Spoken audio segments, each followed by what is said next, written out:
Jamaica's Kevona Davis is through to the NCAA Women's 100-meter finals.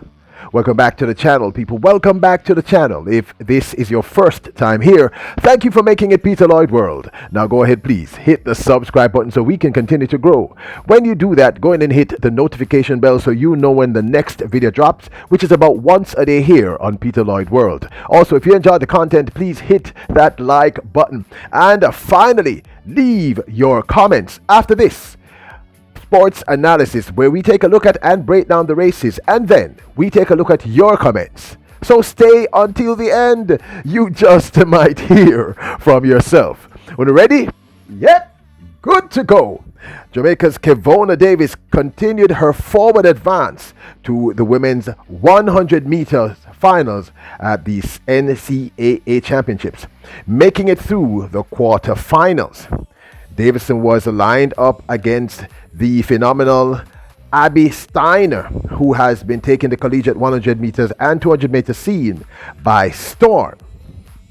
Kevona Davis ran a time of 11.11 to take third in Heat 2 of semi-final 2 of the women's 100 meters.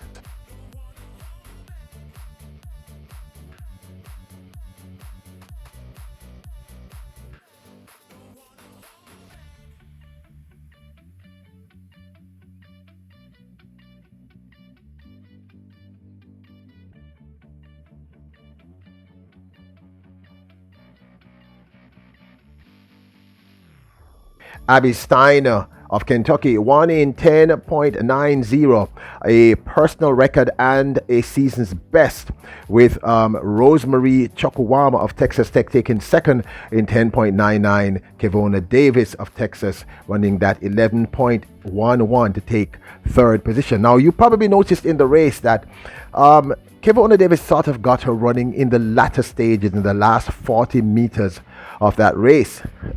If we can get her to get out of the blocks just a little faster, you know, she could be running sub 11s consistently. I mean, it's kind of obvious. Of course, some of you might say I'm being overly optimistic, but I believe that, you know, her strength for me is really the 200 meters. But congratulations to her for making it through to the finals of the women's 100 meters in a very competitive lineup for the NCAA Women's 100 meter championships. Now, Kevona Davis has been laying down the law recently. At the Big 12 Outdoor Conference earlier this year, we saw her lay down a new personal record of 10.95 over the 100 meters in the semis of that meet.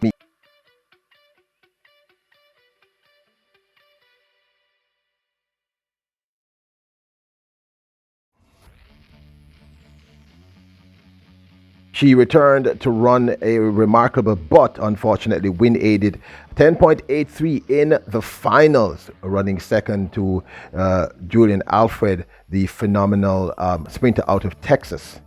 Very, very impressive run. Unfortunately, like I said, this 10.83 was wind-aided, so her real personal best at this point is 10.95.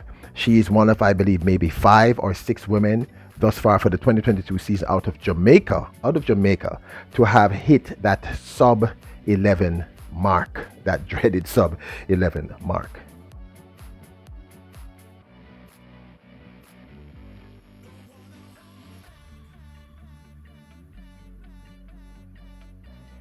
We next saw Kevona Davis at the West Prelims, where she qualified to get to the semifinals in the women's 100 meters for the NCAA Outdoor Championships.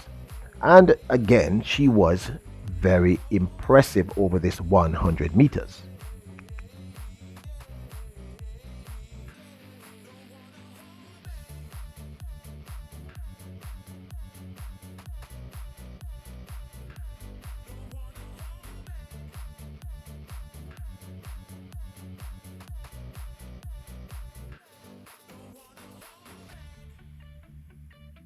Davis won her heat and qualified with a time of 11.37 seconds, not as fast, of course, as the 10.95.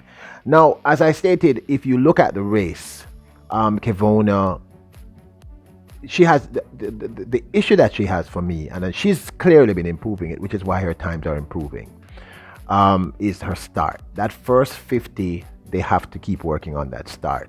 She gets moving in the last part of her race. She kind of reminds me of this young man called Joseph Fumbly or something like that. It's the same thing. It's she's more built for me as a 200-meter runner. I'm not taking away anything from Kevona. I'm a huge fan of this young lady, and I know that she's a sprinter. But if they could fix and I know that her team and our coaches are doing everything they can to work on this, because we saw her put together a magnificent race when she ran that 10.95. So we know that 10.95 are in the legs. And of course, this could also be the fact that she was just doing just enough to get through to the finals. However, that particular heat that she was in with Abby Stein is like the new phenomenal athlete, remarkably talented. So as you can see, she basically came from the back of the pack, and in the last 30 was able to get that third position. Had she been able to make that move a little earlier, it's very, very evident to me, I don't know about you, but it's very evident to me that she probably would have ran a sub 11 time.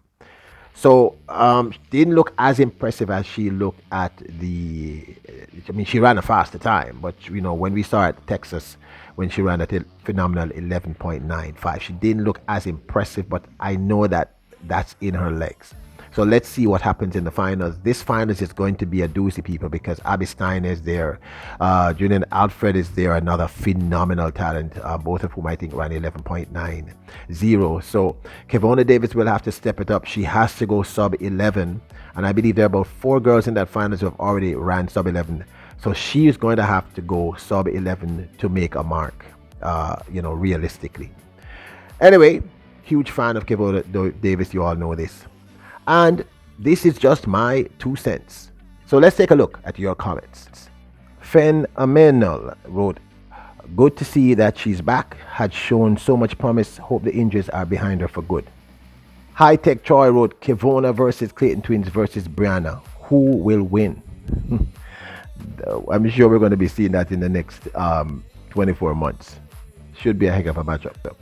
And finally, Kirkwood Forbes wrote, I was looking for her to explode on the scene long time. She has finally shown up and will replace we know who on the team this year. Throw a shade, King Kirk Forbes. I don't know. I don't think that's gonna happen, though, my brother. So there you have it. The one and only Kevona Davis makes it through to the women's 100-meter finals for the NCAA Outdoor Championships. She's just gonna have to run much faster than 11.11, because believe me, people, that 100-meter final is going to be fire. The winner is going to probably run, by my calculation, a sub 10.9.